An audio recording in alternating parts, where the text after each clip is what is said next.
Shabbat Shalom. In this week's parasha of Parshat Bechukotai, we read the chilling words of the Tochacha, the rebuke given by God to the Jewish people, that if they were to keep the commandments and follow the covenant that entered into at Sinai, that there would be great blessing and peace in the land. However, if they would stray, rebel, and revolt against God, they would suffer the exile and persecution that would follow.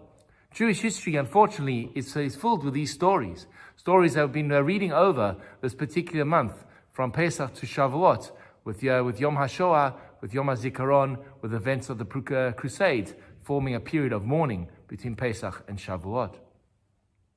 There's one fascinating verse in the Torah that I'd like to focus on in this drasha today. The Torah describes the following scene. And you shall run the flight of one who flees from a sword, yet no one is pursuing you. Question.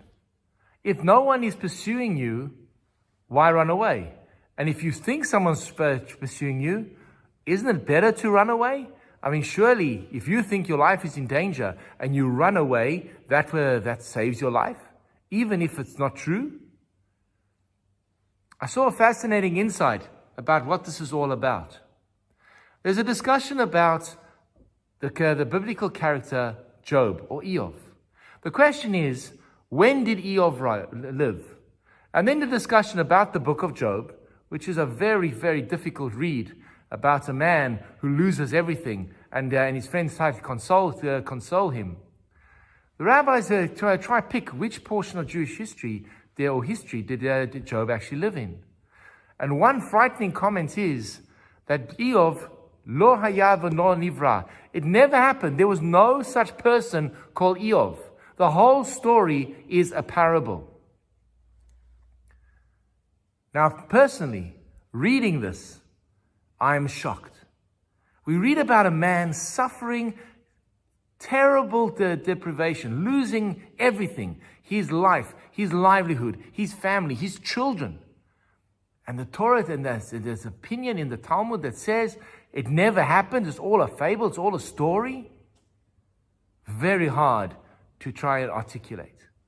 But then I'm reminded of the stories post the Shoah, of survivors who came and arrived here, and they would try to tell their story. And they would hear people complaining about how during the war, things were so tough that we couldn't get butter or we couldn't get for supplies of sugar. And the survivors told me that once they heard this comment, there was nothing further for them to say. Because they said, how can we even talk to these people? There's nothing, they can't understand what I went through or what we went through. And thus, they were silent. And this is probably the greatest curse that the Torah could actually articulate for us.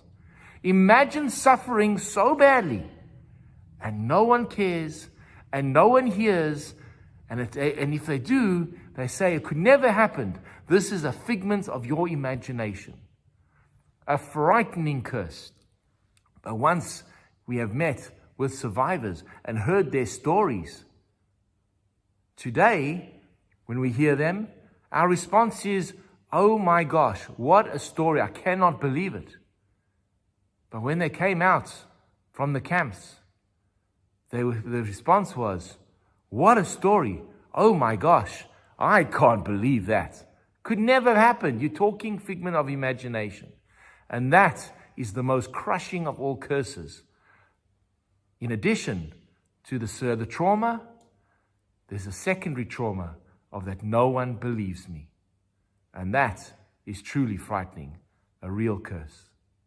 How do we correct it? Very simply. If someone ever complains to us and wants to discuss an issue, a problem, we've got to be able to talk to them, listen to them, and primarily believe them.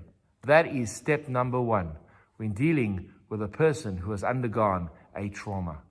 May we never know, and may we end the suffering for ourselves, and we may have the fortitude to be there and believe when a person comes forward with a claim of trauma or abuse. Shabbat Shalom.